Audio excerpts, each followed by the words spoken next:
O grande segredo dos magos antigos é que para entender o mundo invisível, você precisa primeiro entender o mundo que está bem na sua frente.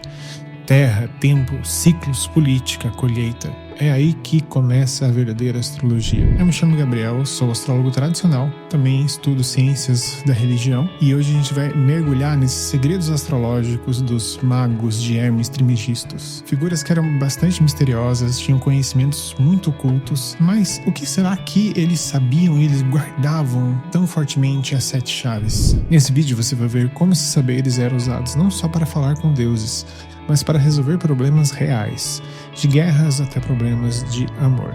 Para entender de onde vem tudo isso, a gente precisa olhar lá para trás, muito antes de Hermes Trismegistus, os tempos dos reis da Mesopotâmia. Imagina viver num mundo onde o céu é como uma carta escrita pelos deuses, e quem sabia ler essa carta tinha o poder de orientar reis, prever crises, proteger o povo. Era exatamente isso que faziam os astrólogos da antiga Mesopotâmia, lá pelos anos 1200 a.C. Eram os eclipses, os cometas, o brilho da lua que guiavam decisões importantíssimas. Vai ter colheita? Vai chover? Estamos em risco de invasão? O céu era o grande jornal divino da época. Então a gente consegue perceber que desde o início, a astrologia, na verdade, ela estava mais preocupada com o chão que a gente pisa do que com questões de pós-vida, questões de espiritualidade. Porque a astrologia, no seu surgimento, foi uma ferramenta de sobrevivência. Foi através, então, do desenvolvimento da astrologia que os astrólogos eles conseguiam prever, então, a questão de chuvas, das cheias dos rios. Afinal de contas, a gente está falando da região da Mesopotâmia, que é uma região que fica entre 2 rios. Então, quando você tem o conhecimento da cheia, das secas, das tempestades, então isso se torna uma ferramenta estratégica para a sua sobrevivência e para a subsistência de todo o seu povo. Mas a astrologia não parou na Mesopotâmia. Séculos depois, no Egito e no mundo grego-romano, surge uma figura cercada de lendas, enigmas e títulos poderosos. Hermes Trismegistus. Chamado de o 3 vezes grande, Hermes era visto como o mestre da astrologia, da magia e da filosofia. Mas aqui a gente tem um ponto que é super importante. Dentro da metodologia, das ciências, da religião, a gente precisa separar o que é a história mítica de uma prática religiosa e do que é a história ética dessa prática religiosa.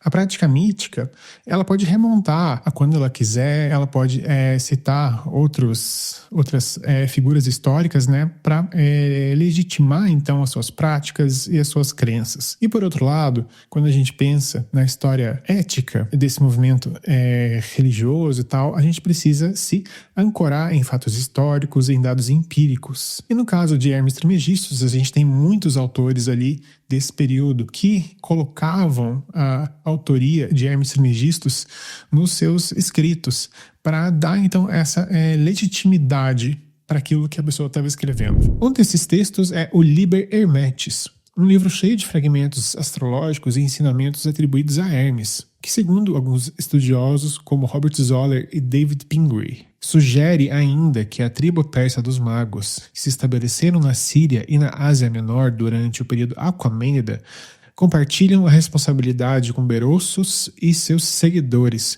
assim como os egípcios associados às obras de Hermes e Neshepsu-Petosiris, pela introdução dos presságios celestiais mesopotâmicos na civilização helenística.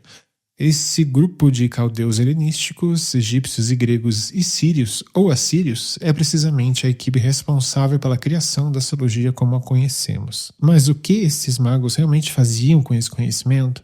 Será que eles só observavam o céu ou será que iam além disso? É aí que entram os papiros mágicos gregos.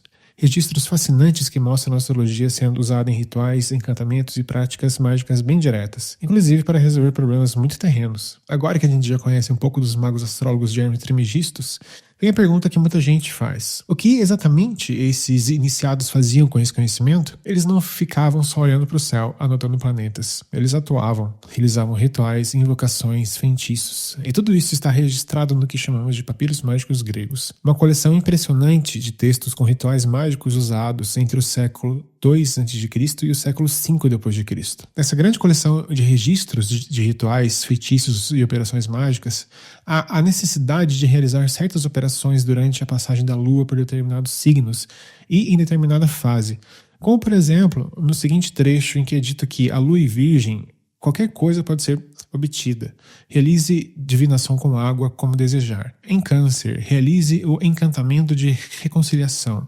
Em Libra, realize invocações, encantamento de livramento, necromancia, e assim vai. E o mais interessante de tudo isso que a gente está vendo é que a gente percebe que, apesar de a gente ter essa carga bastante mística, bastante esotérica, como a gente chama hoje em dia essas questões, que a gente percebe que muitas das práticas que estão ali descritas nos papiros mágicos gregos, na verdade, se ocupam de questões bastante objetivas e bastante materiais. Eles tratam em relação à parte amorosa, à parte de negócios, à parte também de cura de doenças, por exemplo. Ou seja, esses rituais eles não estavam desconectados da vida objetiva, da vida material das pessoas. Na verdade, esses rituais eles nasciam por conta das demandas que as pessoas traziam. Então, ou seja, a astrologia e a magia serviam, então, à vida material e não o oposto. Então, quando a gente pensa no surgimento, né, da magia, a gente pensa, então, no quanto que essas ferramentas trazem resoluções para a vida prática. Então, isso quer dizer que